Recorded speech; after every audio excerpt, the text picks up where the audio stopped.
Greetings, listeners, and welcome to the Care Table podcast, dedicated to educating and supporting family caregivers of aging loved ones. I'm your host, Amy Huddleston. Through insightful interviews from both industry experts and family caregivers, we aim to provide valuable perspectives and resources.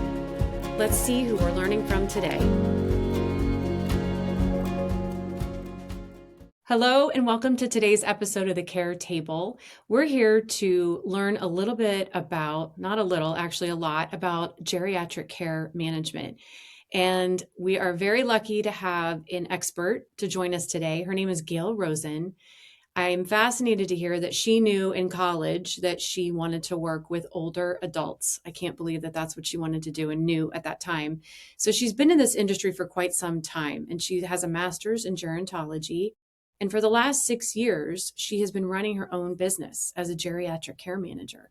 So we're going to learn from her about what exactly does a geriatric care manager do, how they are there to support family, how you pay for them, what do they provide, but lots of things. So welcome to the Care Table, Gayle.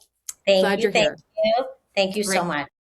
Well, let's start by just saying, tell me, what is a geriatric care manager? So a geriatric care manager can be so many things, but I think the biggest thing that we're an advocate for clients and their families to navigate all of the aspects of their families' challenges and worries, and helping them figure out what's happening with their loved ones or what's happening with themselves, and what do you do?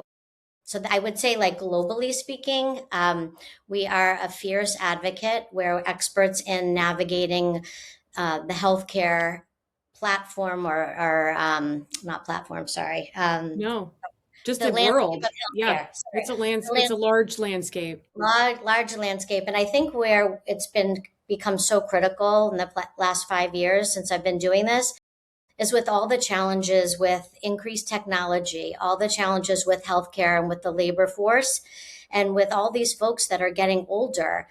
Families are often blind and not sure, what do I do? So it's a huge privilege to not only do what I do, because I get to take all my experiences and was telling someone earlier, I think it was yesterday, that I get to do what I love and on my own terms and in a way that I think, based on my experience, helps these older adults and their families. I love the word fierce that you said, like fierce advocate, because it's really hard to have that. I think I notice, for instance, I think the age group that are the baby boomers, they are not really good advocates for themselves. I think they grew up in this time where if the doctor tells me this, I just sit there and I take it and I don't ask a question. I don't, maybe say, well, could I try something different? I just nod. And I've seen it so many times. I've seen it in our own family. And I think being a fierce advocate is obviously a huge blessing. So explain to me, knowing what you're doing. And then obviously there are people that are like social workers that work in the hospital. They work in skilled nursing facilities to help with discharge planning when somebody leaves a hospital. But what's the difference between what the geriatric care manager does and the social worker? So that is often the biggest challenge, or the thing that we spend so much time explaining. And I'm so glad. I told you before, I keep getting excited because I want everyone to know this, that we're the one person, or we're the entity that gets to know people from the beginning whenever we start, right? And it often takes time to build that trust. But if there's a crisis, often we get called in a crisis. But if they end up hospitalized, for your example, we know them in theory, right? We know what their diagnoses are, what their medications are, their functional status, what's happening with their brain, what's their family system. So we are able, with every up and down, we're able to go through all these times with them and help navigate on behalf of the client and the families, because it's so true. They get calls. They'll get calls from the discharge planner, from the physician, from so many entities, and they don't even understand why they're calling, what they're supposed to be saying. And so that is a huge part of what we do is we help to become like almost the hub of a wheel, right? Where we're in the middle looking at what all the needs are and the preferences, which I want to talk about that, the wishes of the client. And we help to coordinate all those parts and pieces so that family members, particularly the children or the spouses, can be in that role as a family member, as a spouse, right? So I could, yeah. So No, I that love question of social the worker, hub of the wheel. Okay. So hub of tell the me, wheel. like, let's start with just like, I'm sure you get calls sometimes when you don't have the relationship yet and the family's in crisis. And then you get calls where a family is a little bit better prepared and they've planned for this and they've gotten you on board before there's a crisis. So like you said, you know their parent, you know what their wishes are. So just tell me a story in either scenario Yeah, where you did yeah, get a call and it was like, "Oh my gosh," and it was not good. And then yep. tell us what it was like maybe a few months later. So such a great question, and this actually, this excites me again. Oh gosh. So I had my second client actually. This was 6 years ago now. At the time, she was 82 because she's about to turn 88. And it was a friend of hers called me because this client um, was going out to the emergency room, like I would say maybe every 2 weeks, because she had such high anxiety, was so worried there was something wrong. She had no kids, no local family. And this friend, they were part of a woman's group that they had, for 30 years. And this friend of hers, I know professionally from another job, and she said, I really want you to meet with her. She needs your help. I know, she would say to me, Gail, we've worked together with other, in other capacities. And I just know that you've started this and that this is what you'll do. So when I first met with her, she was not happy. She would say, I don't understand. This is crazy. I can take care of myself. And so it took a while, right, to build that relationship, to build that trust. And I would say within maybe 3 months, it takes a while because you can't go in and just take over, right? You really have to do a good job at not only understanding, the environment and the safety issues and the diagnoses, but you have to get to know the person, right? And understand that, like in her case, she wanted to be in control. She was such a pleaser, so she would tell me things that she thought I'd want to hear rather than the truth. She would often lie because she was embarrassed, right? And so I couldn't come in and just say, oh my gosh, that's not true. You've been going to the hospital every 2 weeks. So anyway, so once we started with her, it took a good, I would say, 3 months. And with her, we were able to get her in to see a geriatrician, and we did they did the assessments to see if there was any cognitive deficit, and there wasn't, fortunately, but she was riddled with anxiety and with depression, lifelong, right? And she wasn't on the right meds, but whatever she was taking was making her so anxious. And so we were able to get her in to see a geriatrician. We were able to reduce the hospitalizations so that she was able to stay at home and not go out unnecessarily. She could call us or talk to us when she was having these feelings of, I think I need to go see someone, something's wrong. We would get to know her. And so now, and feel free if I'm leaving things out that you think would be relevant, but now 6 years later, she's turning 89. She was in her house for a good 3 years with us. Then it came to the point where she moved to a senior community because she was lonely, right? She was very isolated, which then also contributes. And since we've been with her, so she moved to a senior community.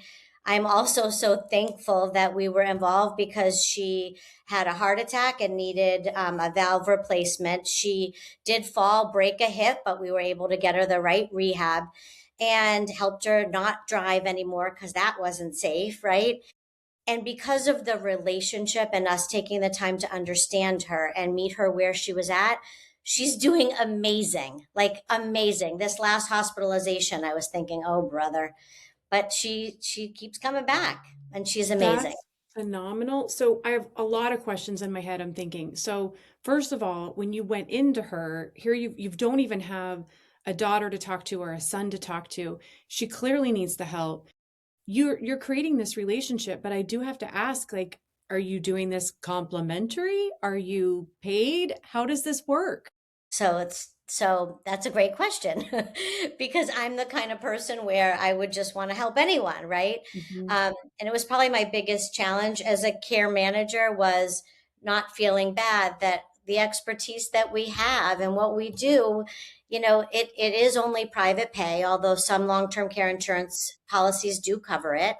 Um, but yes, so we do have to charge, but in the beginning, I will take however long that it takes. If I know that whomever sent the referral believes and I can see fairly quickly that they need us, they will want us once they understand, and C, they can afford it, we will work with them to figure out how to make that all happen. Oh, that's a great answer. So, I mean, you're right, because it's not like you can just walk in there and be like, I'm going to just upend everything. I'm going to check your meds and this and your bathroom and then I'm going to tell No, you how you're doing. No one wants that at all. no So I one. can understand it takes this time to create this trust with each other, and that she realizes you're going to be a fierce advocate for her, and Mhm, you really mean it. So mhm. in that scenario too, when you're saying it was time for her to look for a facility, tell us, what was your involvement in that process? Like, as far as, even, did you have to start that conversation with her? Did you also help her search for a place? Like, how did you manage that? So this is probably one of my favorite, not favorite things, but one of the things that I'm most proud of. And what we do, we can't be expert in all things, right? We are great at the relationship and the assessments and the execution of what it is that needs to happen, coordinating with all the providers. But something like a placement to a facility is a whole nother business, and I would recommend you talk with someone who does that. I'm sure you're planning to. They know every facility, every level of care, the costs, who takes Medicare, who takes Medicaid, all the things, right? So what I'm most proud of is that we have, preferred providers that we work with that are experts in their piece of the pie, in their piece of the wheel, if to use our example. Hmm. So I called my trusted placement advisor with Oasis, and she helped have those conversations and explain, what are the pros and cons of living alone and what are the pros and cons of moving.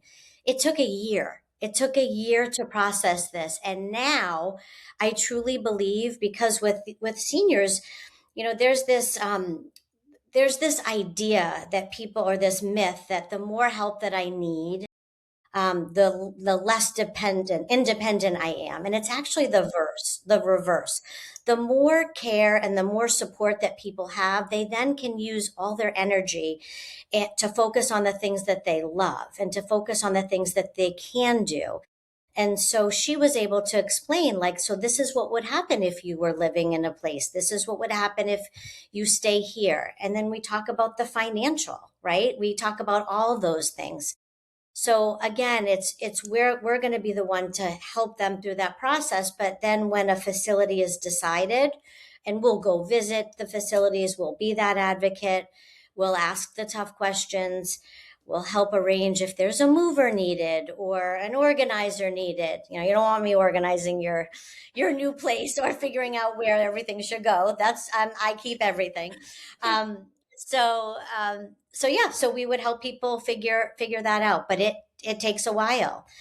And I think that's a good message that you just shared, because it's not like this quick decision. And I mean, over the years, what I saw too is a lot of people are very resistant to making that move. They don't want to leave their home. If you can help them stay home, you do that, right? If that's an option. Right. But I think you talked to her about, I like that it was this, okay, let's just discuss the pros and cons of both situations. And then we're going to make this decision together on where you're going to be happiest. And clearly exactly. she's doing very well, which is wonderful. So that's a great story about where you obviously changed someone's life drastically. So let's talk about now, like if I have a parent, for instance, who's starting to slip and I'm starting to get a little concerned. I contact a geriatric care manager. What is it that you initially do in your first assessment? So the most important thing initially is, are they safe, right? So want to make sure that in terms of their home environment and with their physical and cognitive challenges, are they safe? And safe is so many different things. But that's really where most things take time, but we do want to make sure that they're safe. So looking at their environment and, if they have dementia, are they still cooking, right? If there is cognitive deficits, could it be that there's something acute going on, right? Could they have an infection? Or is this something bigger, like a dementia that needs to have workup? There is this sort of another myth or another thing people think is everyone old has dementia, and it's not the case. And in fact, there's so many. I think once I counted, there's like 10 or 12 causes for cognitive changes, cognitive deficits, and they don't all cognitive deficits don't lead to dementia, right? So, but to answer your question, just looking at the safety of the client, of the family, if they're married, and making sure that we take care of the most important, significant things first. If that helps. And like, Sorry. and tell us, like, what would that be? Like, what would be like a significant thing to you? Is it like because there's stairs in the house and you're worried they're going to fall, so now we have to maybe look for a chair lift? Correct. Or things Okay. like, my biggest question that when families ask, and they're just very worried, they may list all these things that are happening, and I always say, are these new, or has she always been like this? Right? So kids, once they sort of open that door into their parents' world, into whatever is happening, and they can no longer fake it, or they can no longer manage the way that they could, or they don't have the spouse to be able to balance off their strengths, right? Then you'll see what's really happening. And I will say, like, was your mom always like that? Did she always lose her keys? Was she always not a great driver? Like I tell my kids all the time, when I'm at this age, and they'll say, yes, mom, we know you always would get lost. You're a terrible driver, and you could never, ever remember where you put your phone and your keys. So, like, really getting a sense of what is new, what's significant, and then just making sure, again, initially, that we're looking at the safety. So other things in addition to the safety and cognitive changes, but have they lost weight? Is your mom eating regularly? Is she drinking enough water? Another big thing is the meds. It's like the third question I ask is, what medications are they taking and who's managing that? Because that is, in addition to falls, medication mismanagement is the highest risk of things going south, right? Um, and the system is broken on so many levels in terms of the ordering of them, the picking them up, the putting them, the administering of them, the forgetting. I had a client who had a medication that was discontinued, like, I don't know, 6 months before. And at the time, I didn't know because she said, I got it, I got it. Okay.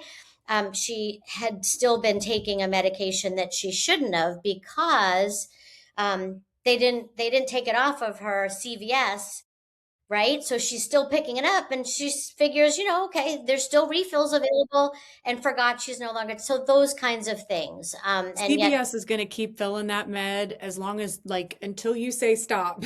So you're right. I mean, and they're going to take exactly. it. You're Yeah. right. Yeah. So okay. Very. So you're looking at all those things. How do you coordinate? You've got somebody, for instance, who, like, I'm even thinking of that example of the woman that you gave, where, sometimes there's no family involved. Sometimes you're going to be fortunate enough where you do have family involved. Maybe it's a daughter who's pretty involved, but she's working full time. How do you manage, let's just say there is a family member that's somewhat involved, and then mom has doctor's appointments, she's got the medications, you might be looking at home care for her, and then family, they don't agree on what to do. What role do you play in all of that? So that's actually such the critical question, because what I should have said in the beginning was, Perhaps the most important thing we do is no matter who pays our bill, no matter who referred us to the person, our client is the older adult. So our time with them, getting to know them and having meaningful connections, that's the way that we figure out what do they want, right? So that's my initial goal once we've sort of addressed all the low hanging fruit, right? So we've addressed the safety things, we've addressed the fact that that they may need some help, that could be meds that aren't shouldn't be taking. We get med management going, all those things. But I really think it's getting to know what this person, what it makes their heart sing. What are their goals? You know, do they want to stay at home, or would they be open to moving? What did they used to do for fun? Right. You know, I say to all my clients in the very beginning, like, we can focus on all your healthcare things, but what are we going to do for fun? How are we going to get you to stop worshiping the worry and spending all your time doing appointments? What do you want to do for fun? So it really is being able to get to know them and what they want, because I have a much easier time saying to a daughter, you know what? From what I can tell, your sister and your brother think this, and your father thinks that. But what your mom told me and what you told me about your mom is that it's this that's really important to her. And then that's the way that we can all get around the table and we can talk about what are we going to do for mom, because she has voiced that. Um, so I hope that I helps. love that answer. I do have to ask, like, a little bit of a sidetrack. I'd love to know, what kind of answers do you get when they say, "What do you want to do for fun?" Because I bet they haven't been asked that in I don't know how long. So give us a few examples of what you've heard from people. Okay, so um, I have this couple that actually they moved from New York, and because one of the couple has cancer, we thought it was going to be terminal liver cancer. The spouse has Parkinson's, so very complicated, a lot going on. Moved here knowing nobody except for one of the children, who's a doctor here, and so many appointments, so much getting to know. Moved into a new city, a new community, and so I actually, because of everything that was going on, I said, you know, what do you guys want to do? And so the wife said, I want to go in 3 months to this wedding in New Jersey. My niece is getting married, and that's what I want to do. And then the husband would say, I want to just go to a game or to a movie. Oh no, his was a movie. He wanted to go see a Star Trek movie, some kind of. So those kinds of things, we made it happen. So the wife went to the wedding. We got her a caregiver to travel with her and with the son and meet the family there. We became travel agents, right, for a minute. So we were able to help book the tickets and help find the handicap room in the hotel and make sure that there was transportation and a wheelchair and all the things. And she went to the wedding and she had the best time, right? And then the Oh, husband, 2 weeks later, I got in a little trouble by my members of our team, because they're like, Gail, we're not their friends. I'm like, I know, but no one wanted to go see Star Trek, and I've never seen the Star Trek movie. So I'll go to the go to the Star Trek movie. movie, right? Yeah, Like, it's a go. movie. So I Yes. took the two of them to the Star Trek movie. It was at a local theater. We got popcorn, we got candy, and like those kinds of things, that's what matters, right? That's what's important, I couldn't right? agree more with you, because you truly are enhancing their life. As you see, when people get older, a lot of things get a lot harder. And, it is the little things that they find such joy in, but just that you take the time to ask them and then actually try to make it happen it's Huge. unbelievable. It's huge. So, And sorry, I just want to say this no, too. And sometimes the family or the client themselves, they will say, like, thank you for asking. And what it comes down to is, like, all of us, right? I'm going through menopause, but I'm still me. I'm still who I was when I was 20 or 30 or 40, and now I'm in my mid 50s, right? But like, I think as people get older, we forget, like, these are people that have a history and have an occupation and have passions and have interests and have things that made their heart sing, and now they can't do it for whatever reason. And that to me is what becomes so critical, right? Because those things, the relationships, the joy, those are the things that are going to help people live longer, but live well. It's not about living longer and extending it's one of those quotes. We don't want to extend the years to the life. We want to extend the life to the years, right? It's about joy. Absolutely. It I really is about joy. Oh my gosh, I love that. So clarify for us about, I mean, obviously, like you said, you're the hub on the wheel, you're facilitating all of these things. But I want to clarify for people, I came obviously from the home care industry of what we did. We have worked with hospice agencies, we've worked with home health agencies, we've worked with people like Oasis that help someone find an assisted living facility. So when you say you're the hub on the wheel, I want to clarify. I assume that means like you're not doing any of those services I just mentioned, but you're helping people connect with the appropriate agency or service. Service. Is that That's accurate? exactly. And so there is a lot of confusion because people will often call and say, I need help for my mom. I need someone to come and help bathe her or dress her or grocery shop and all those things. And what we do is we say, okay, we don't do those things ourselves, but because we've been in the business for a while, we know the providers that are out there. I do have preferred providers. And what that means is only one thing, that they are excellent at their job, that they are excellent and responsive and easy to work with and share the same values that we do. And I do not have any financial or formal relationship with any provider in the city. And I've been approached, if you use our agency, we'll give you $1 per hour per client. I don't even remember. It was so confusing. And I said, no, thank you, because I want to be able to walk away. I want to be able to say let me think of someone who's not a client, to Sophie's family. And I want to say, look, we've tried this agency. We've tried the home care agency 3, 4 times. They're going through a hard time right now. They can't find a person that matches with your mom. Let's try this agency now. And so we can be the bad guy so that the kids or the spouse can be family. Because that's hard to do, right? Like, and then the So hard to client do. doesn't want to say, oh, I didn't like that Marie. She doesn't understand. And then they're afraid to give honest feedback, right?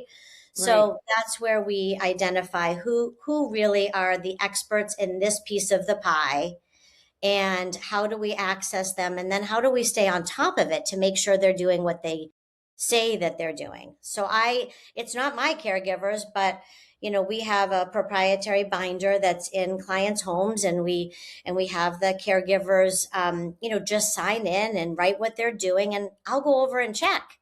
It's not my staff, but I still go over and check. And I'm like, hey, what are you doing? How's it going? And she wasn't on her phone, or the place is a mess, or right. So we make sure that everyone's, because these are vulnerable folks, right? So we I make sure love that that yeah. I love what you just shared. So I have a couple questions with that. So one, like kudos to you, by the way, for not, taking a referral fee or whatever, because I never. feel like even though, Oasis, some of those that help people find facilities, I respect what they do. I think it's a great resource, but I would like families to understand that they're paid by the facility. So I think that that's you want to be upfront, like even like a Place for Mom advertises, and I don't think they're super clear that they're only going to recommend the places that are going to pay them. So just, be mindful of that you want to make sure that you're getting the right place for your family. So hearing that Related to that, sorry, I don't yes, want to interrupt, but I do no, want to make sure the people that we work with, I'm very clear. And I have said to my placement advisor, well, what if they want a place and you don't have a contract with them? What if they ask about such and such, and she'll say, I'll make it happen. So it's those nuanced thing. Like, no, that's not a thing. I don't care that you don't have a contract. I'll take them. I want to know from you, who are the best players? Where would it be the best place for someone to go? And that's why what we do is critical, because we get to know, and I know how they're all paid. And I say, no, we'll use you because I trust you. And I've never had a client. I think I've had maybe in the 6 years, maybe 10 clients that have moved, and it's never, ever not worked out where they moved well, because that's so yeah, great. yeah, You because really I make loved what was sure. Right, right. So my question to you though would be if other people are looking for a geriatric care manager, and let's say it's in a different state, it's not anywhere near you, and they're doing their research, do you feel like it's something that you should ask is, do you have this financial relationship, like a referral relationship with these agencies? Because I'm listening to you going, oh my gosh, Gail's incredible. I would totally use her for my dad, my mom, whatever. But I feel like that might be a question people should ask when they're searching for a geriatric care manager if they connect with one to know. I mean, do you think some of them do take referral fees for agencies? I don't know. I think some do. I think some Okay. do. And that's just, look, I think some do. And look, we are in business to earn an income, to make a living, right? I mean, if I could like fast forward 10 years from now, I would want to be like I would want to be up, not in the White House. Where do they go to debate the budgets and whatever? I would want to say that Like, everyone needs a care manager, whether you have money or whether you don't. Everyone needs what we do. And I can show you the research that shows that it improves outcomes and that it costs less in the end of their life. And it's the right care in the right place at the right time for the right price. Like, so all the things. What was I'm so sorry. See, I told no, you I but was, I'm saying like first of all, yeah. you do need to do that. You need to go lobby. You need to start with just like, you need to do that because it's super important. And I agree with you that people, if they could realize the impact that number one, even just keeping them at home, what that saves. But if you had somebody that was their fierce advocate, that was the hub of the wheel, that facilitated all of those things, and it would be amazing. And it would also, I think, just make their mental health better just because you're doing what they want. You're not forcing them to go move. You're not, it's exactly what they want. It's their wishes and it's this personal plan for them. So I will help you lobby, Gail, when you're ready. Okay, Okay. thank We're going to you, do thank that. you. Yes. So related Yes. to what you just raised though, is this I is the part where, financially, so it's expensive. And I know on your list it what we do, it's time intensive and interdisciplinary. I work with on my team, we have a nurse, we have a licensed social worker, I have a financial person. I like we and then all these we have access to all these experts. And so what we do is time and resource intensive in the beginning. Care managers can charge anywhere from nothing. Some don't charge. I do charge an engagement comprehensive initial fee. Some companies do, a few $100s. Some company do a couple thousand. So it ranges. And then, the hourly fees can be over $100 an hour. But my goal is to work. I say this universally. Our goal is to work ourselves out of a job because guess what? If we're working ourselves out of a job, then guess everyone's doing what they should be doing. And then you don't need us, right? Like I set things up, I monitor, we reevaluate, we will do as much or as little. But then we want the people that are by the bedside or family members that want and are able to do the parts that they can.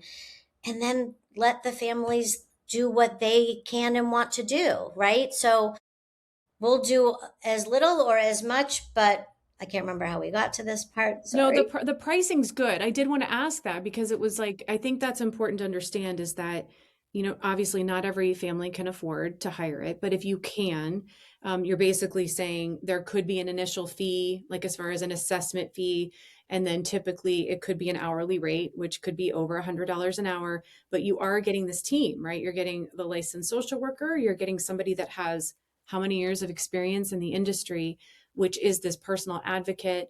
You said you have a financial person on your team. I mean, it's basically, I like what you've said. We used to say this to our families too. Like, we want to step in so that you can be a daughter again, Exactly. That was right? my tag Yeah. for a while. More moments. It gives you more moments because you don't know how long you're going to have with your loved one. And I'll tell you two things that I'm afraid we're going to forget. But one is, when you look at the financial or that piece of it, one thing that we do, and half of my clients have long-term care insurance. Family members may not even know that they have it. And if they have it and they know they do, they don't know what to do. So this is what we do. Like I had a client, the one I told you from the beginning, she wasn't paying her bills. So her long-term care insurance that she had been paying into for 35 years lapsed. So I went and it took me, I'm telling you, talk about fierce. I wrote letters, I got assessments, I got a doctor's, like a neurology and a doctor's note, all the things. They reinstated her policy and it's been paying ever since for her aides to, I'm telling you, like, so these are things that people have put hundreds of thousands of dollars into, and then it either lapses or they don't even know. So, like, again, that's another thing, getting to know them, right? Um, and then we can help stay on top of that. I mean, I, I honestly, what Pays you for did for itself, her just in right? that was Yeah.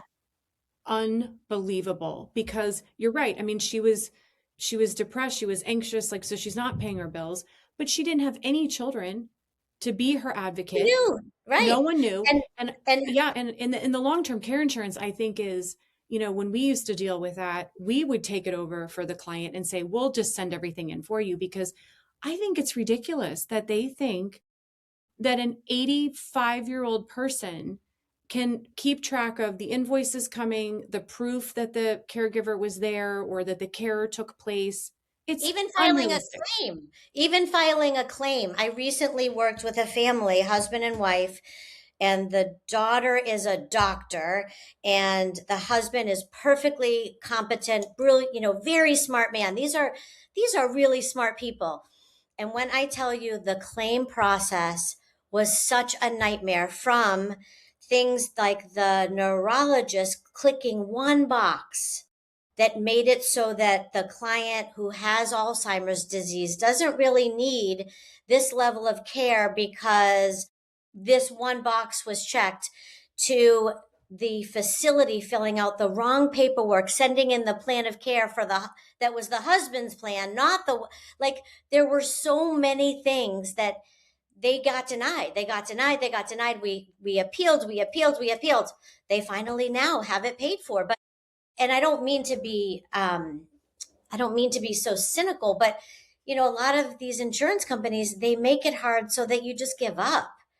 I, I could And, not agree more with you, because we right? saw it year over year where I was like, I think that they're just, I mean, I'm going to say this. I think their initial reaction is deny, deny, deny. So unless you get somebody who's like, No, oh no, here we go. And like, I'm going to figure out what you need, because this, like you said, these people have paid into these policies a lot a of lot of money. money, a lot of And money.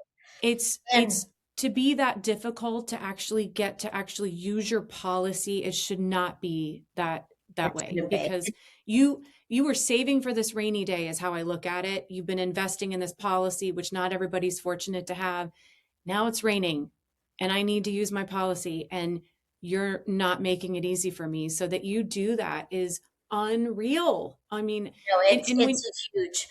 It's huge. And oh, that's why I hired a financial person because, by the way, I love to do the policies because it's like a challenge. It's like a puzzle, right? So I figure out what is it's all the fine print, right? So I think most people could understand or get their head around the fact that of what, when you file a claim, how will you qualify? But it's making sure that all the I's are dotted, the T's are crossed, that they're getting the right information, and then that we're making sure that then they get paid. That's a whole nother, right? And then the it's a whole reassessments, it's a racket. It's a It is a racket. racket, and then you have to like constantly provide the invoices, the proof of care. Like, it's not The just proof you of file the claim and payment. you're done. Yeah. Yeah. It is not, it is an ongoing thing. So you're saying, as a geriatric care manager, you help facilitate that for your your client. Yes. And often there are a lot of policies that cover what we do, but you got to look for it and you got to dig for it.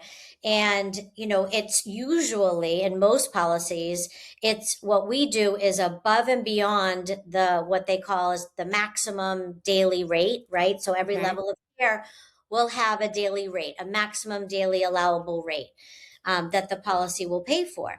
But then they do have some clauses, and people have paid for it, where it will separately cover, rehabbing your house so you can stay at home, certain medical equipment, and then things that we do, because all those things will keep people out of the higher level of care, um, if they have them. but they don't realize that long-term care will pay for it. That's phenomenal. I love that you do that. Phenomenal. But again, fierce advocate is what I'm hearing. So, and these people definitely need that. In addition to the long-term care insurance, are there any other, they obviously get all this other paperwork, whether it's the Medicare, it's the insurance bill that came or the facilities bill came, and I'm so confused. And do you step in at all and help with that? Yes. So I have two clients that the one I told you from 6 years ago, the bills. So I we will help pay the bills. So by pay the bills, the mechanics of paying the bills, but it becomes a conflict of interest because if I'm paying the bills, I'm paying myself.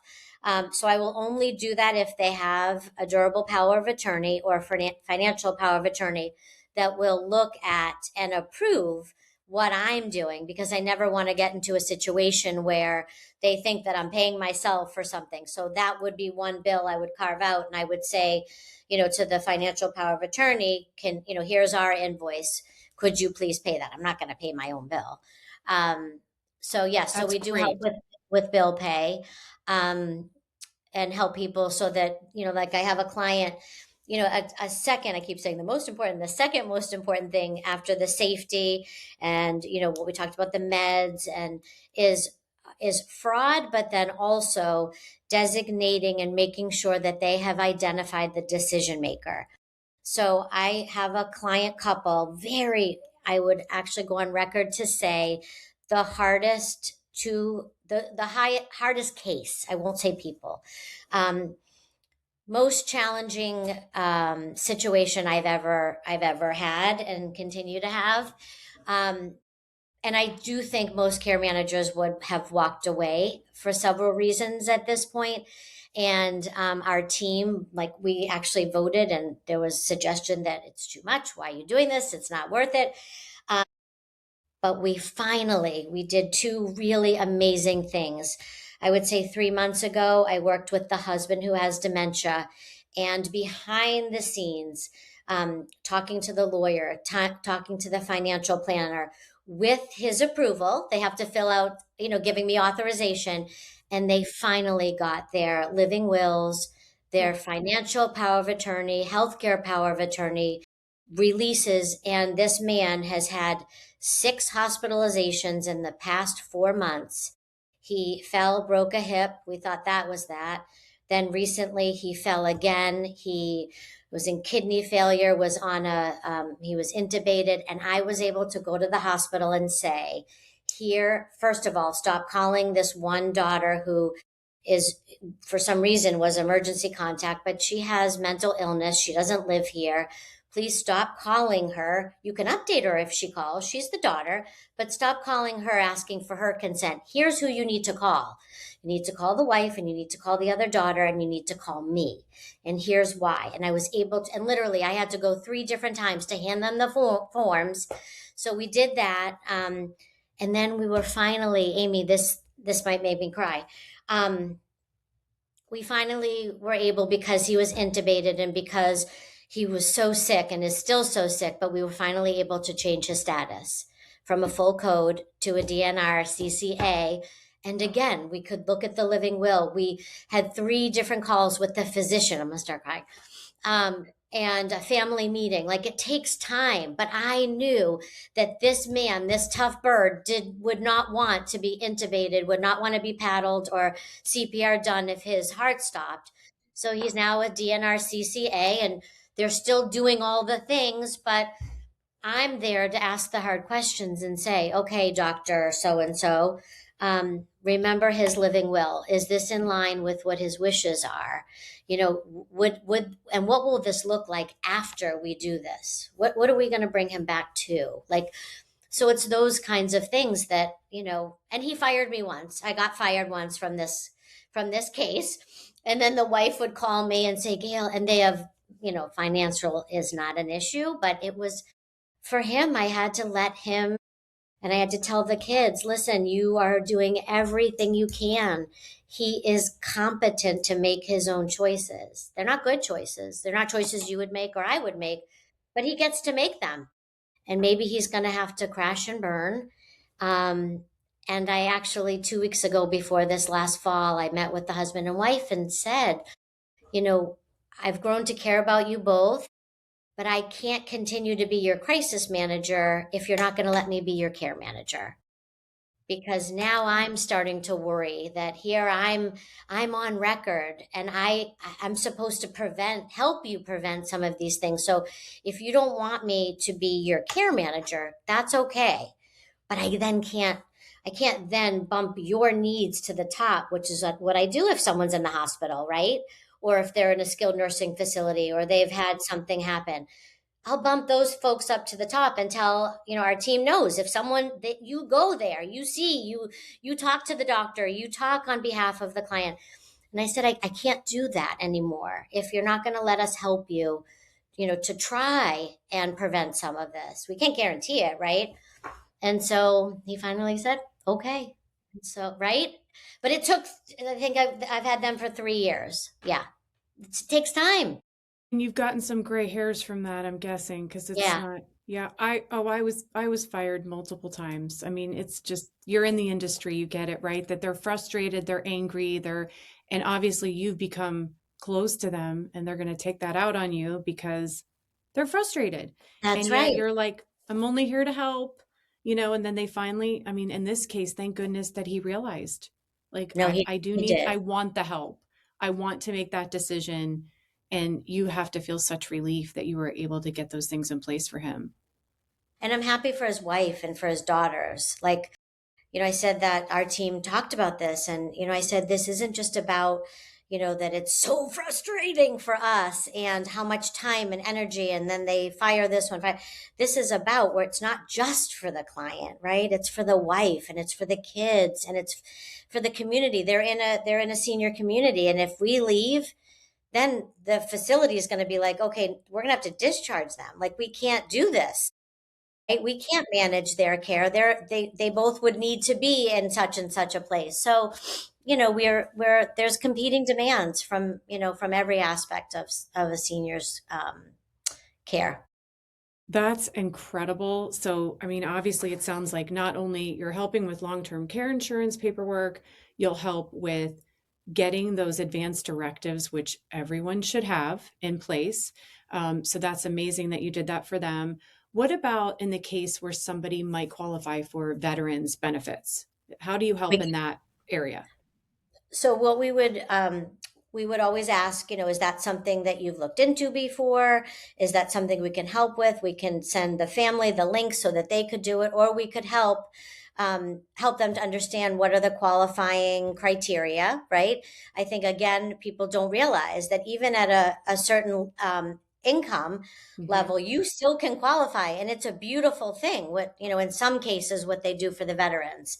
So it Yes. doesn't mean because you have long-term care insurance that you're not going to qualify under the VA benefits or that your spouse will. So that is another thing. That's a great, great point. Okay, good. So you can help with that. Okay. What I also wanted to ask, let's see here. I mean, I am curious, I mean, I know I can't tell you how many times I would go in with meet with a family, and I think like the dad would turn around with his back to me and I would, try to be telling him about home care services, and he was just ticked and did Yeah, not want any part of this conversation. So, in that case, when you're meeting with families, I'm guessing you run into the same thing. They do not want help. They say, "I'm fine. I don't need you. I'm not going to pay for this." How do you hmm handle that? it's a real conundrum because, and I think it comes down to competence, right? So if some and competence is a real tricky thing too. So competence doesn't mean that you agree with what the decisions are or that the children's agree. Competence means, and even with someone with a cognitive deficit, if they can understand what the options are and the pros and cons of those options and make a decision based on that, that's reasonable, they're competent. Just It's their because you choice. have dementia doesn't mean that you can't make a decision. And so, we have rarely had to get to that point. I had one case where the client was not competent and had to help the family to figure out how to get legal guardianship and all the things. Rarely happens. I think that's happened once in 6 years. Um, But to answer your question, in the case where somebody doesn't want the help, but if you can make a bad decision as long as, and if you're competent, you have that right.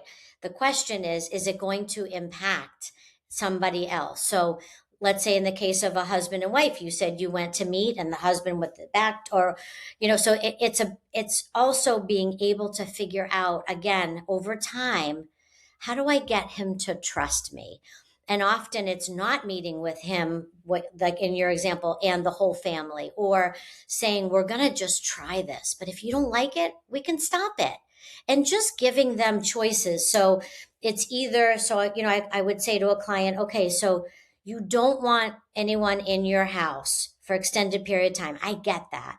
But if your wife needs help, how about we have help when you're not here?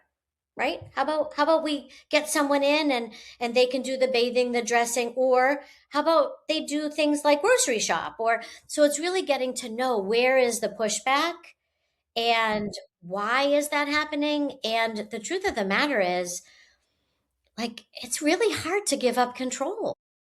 It's really painful. I mean, let's talk about the grief and the loss that goes along with all this. I say to families all the time, I haven't been 70, 80, 90. I can only imagine what it must feel like. I mean, I'm one of the people that maybe understand it a little bit more, but I still don't know where you come from and how decisions were made in the past. And I'm just here to try and help you understand what your options are. And more times than not, when they feel that they have a choice, that they'll come around, but it takes time. I like conundrum. That's a really good word that I would completely agree with. I want to ask you this just because you and I have both been in the industry for a long time. And if I were to ask my 30-year-old self, what do you think about this, aging and people getting care and trying to take care of them? And then I did it for 20 years and have a completely different perspective of how I approached families or clients, when this is such a difficult conversation. So if I were to ask you, let's say 25 years ago, Gail, like, if you were sitting in front of a family, what would your message be? And is it any different today? That's such a good question. Yes, I think the 20-year-old self, my green, I had a business degree. I was a nursing home administrator. Um, you know, my master's gerontology, blah, blah, blah, right? I thought I could fix it. Let me help you and I can fix it. I know, I know. You know what? None of us do. And the truth of the matter is our job, whether it's a care manager, whether it's a home care, whether it's our parents, whether it's a friend, a grandparent, is to sit with these people in this really hard space and say, this sucks. I am so sorry you're going through this. And if you'll let me, if you can over time trust me, if you'll let me, I can try to help you figure it out.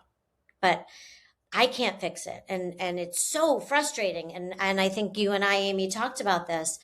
My parents are both 80 and they live in Boston, and I was managing their care for a couple years. And then I said, nope, I'm done. I'm out. And I got them each a care manager of their own because they shouldn't have to share that either.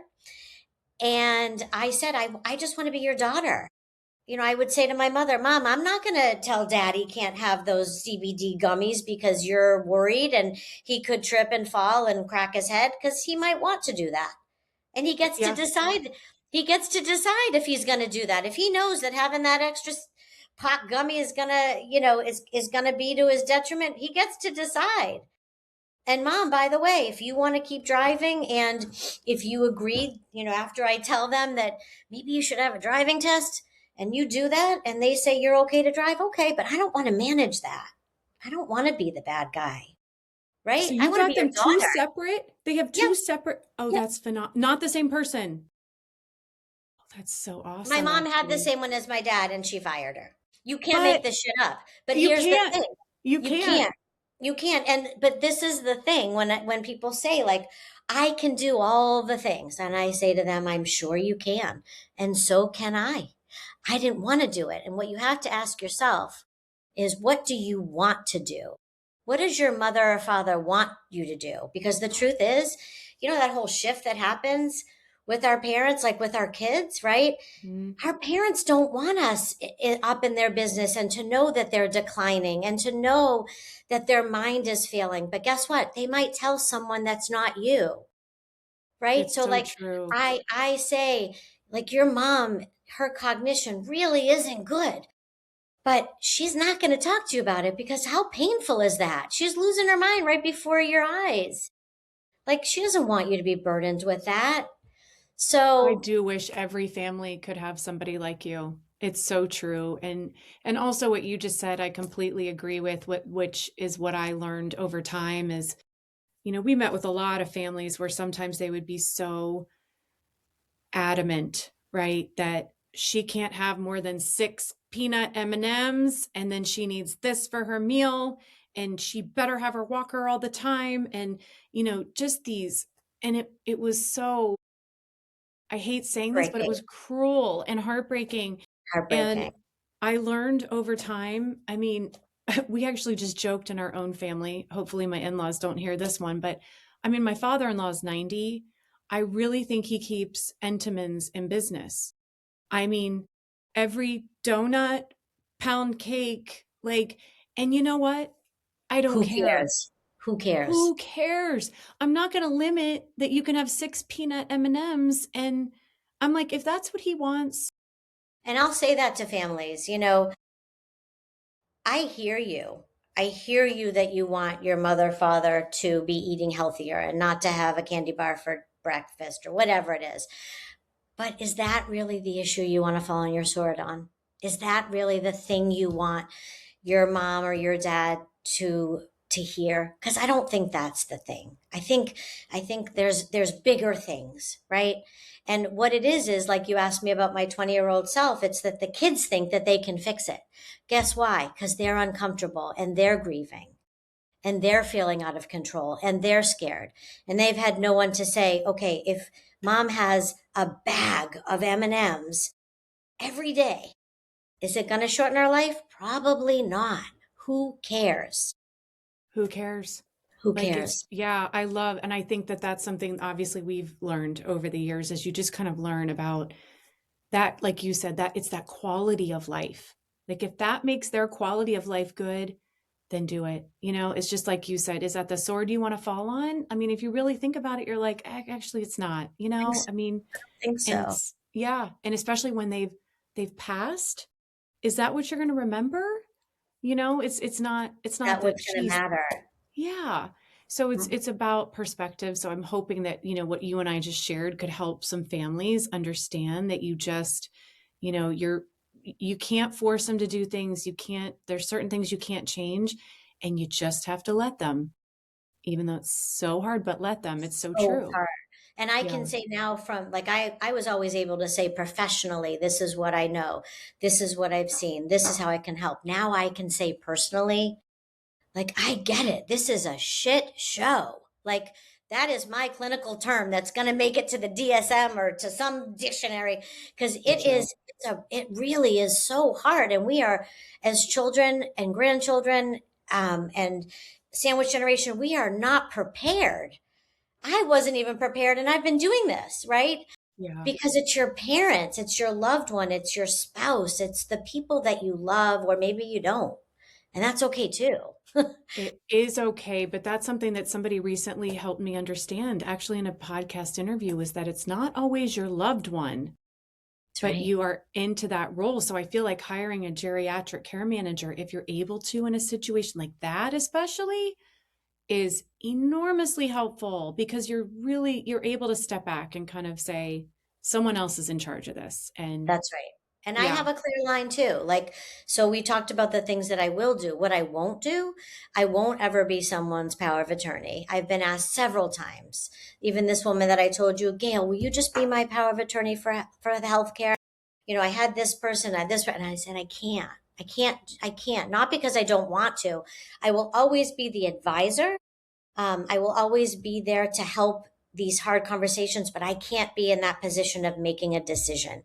It blurs the boundaries and there's a conflict of interest, and I can't do that. I always want to maintain my professional boundaries. I just, some care managers do. And again, same thing as like the fees, whatever, like everyone has their own moral compass or their own ethics or their own things. I feel like that just, I wouldn't feel comfortable doing that. I really admire those high ethical standards. So I think that that's very, to me, that just means that you're even more of an advocate because you're just saying, I'm going to help you do all these things, but I'm not going to make those ultimate decisions. That's just too much to ask. And it's already hard enough what you're doing. So if I'm looking for a geriatric care manager and I don't live in central Ohio where I can call Gayle Rosen, Hmm. what's the best way for me to find one? So excellent question. So I've been asked several times, will you help I have my cousin and they live in Florida or in Arizona. Can you do this virtually? And I say, absolutely not. Because again, that's my ethics that I would be happy to help someone find a me in another state. And particularly if I have a relationship with the children or, I can do the vetting and the interviewing and all that, but you need a boots on the ground in person, someone to be able to see what's happening, to be able to touch the person and to hug them if they want or hold their hand. So, I am licensed through the Aging Life Care Association. So in my field, you don't even need a license to do what I'm doing. It's not regulated yet. I'm hoping again, it's another thing that I don't, I dare say I want it to be regulated. I don't, but there needs to be. I mean, there's so much fraud and potential. But so what I would do if someone is in another city is I would either send them the link and you can put in your zip code or the distance from, and you can find a me, and they have so many resources on that website, aginglifecare.org. And then they also have things that say like, what are the questions you should ask? What are the things you should be looking for?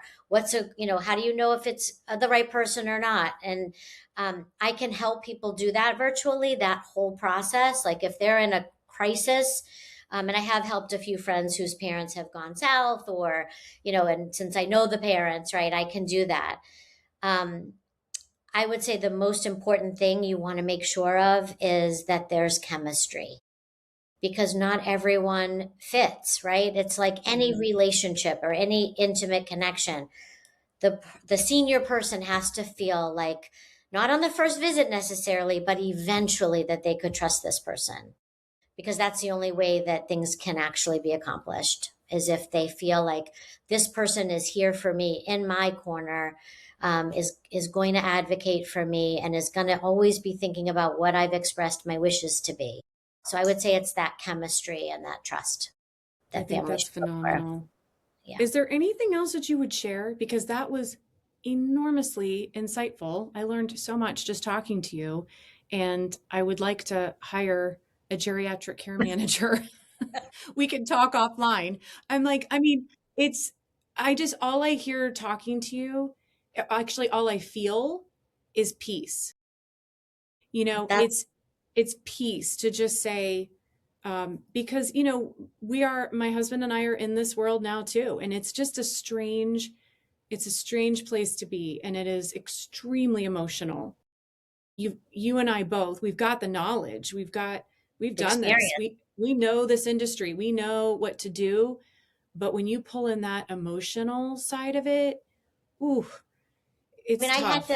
I had my sister at one point who's not the healthcare person. She's not um, she has a more creative, beautiful human being, but she had to say to me several times, I think you're forgetting, Gail, like with our parents, like what's the goal here? Like dad's not going to do that. What are you talking? And I was like, he can. I'm going to make, cuz and you do and she's like, but he doesn't want to do that. Why are you even suggesting that again? I'm like, but if I could just no. Hmm. He's not going to do it.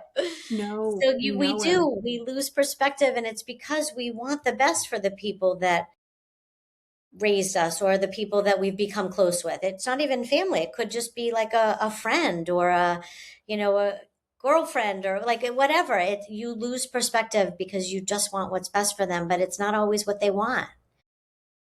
And That is, my yeah. job is to say, I'll leave you with this story. The one of the most difficult or complex clients, I had the nephew call and say, I think that the client, the wife, needs to go to the hospital and she needs to see him and he's probably going to die. Well, she didn't want to. And so I had to say, you know what? Here's what I'll do. I'm going to call and see if I can get transportation. And then I'm going to call her and I'm going to say, I have transportation. Your nephew thought you might want to, even though I knew she wouldn't. And sure enough, she said, no, I'm good. I don't. And he was beside himself. And I said, that's what you would want. And that's what you want, that for her more than she does. She's good. It's okay. So It's so hard, but it's so true. it's And it's like to have hard. that buffer though. It's not like it's not you're an unbiased resource of just, you know what, I'm presenting your options. You can choose to do what you would like to do and not do what you don't want to. And I mean, it's just such a gift to families if they're able to do it. So we'll definitely include the link to the Aging Life Care website that you mentioned in our podcast show Perfect. notes. Perfect. But I really can't thank you enough for being here today. What a great lesson. Thank you. Thank you. Thank you. Thank you. I really enjoyed it too. Thank you so much. Thank you. That's a wrap for today's episode of The Care Table. Thank you so much for joining me. If you found this information helpful, would you like, subscribe, write a review, or share this episode with someone that you feel could benefit from hearing this information? I'd sure appreciate it. If you learned of anything during this podcast as far as books, resources, or products that you might think are helpful, be sure to check out the podcast show notes for links to access that information. A friendly reminder that this is not medical or legal advice. This is just information. Consult a professional for your own personal situation. I ask that God would bless you with the wisdom, the courage, and the strength that you need as you're navigating this caregiving journey. And I want to remind you, you are not alone. I appreciate you joining us today. And until next time, stay strong. And I hope to see you at the Care Table.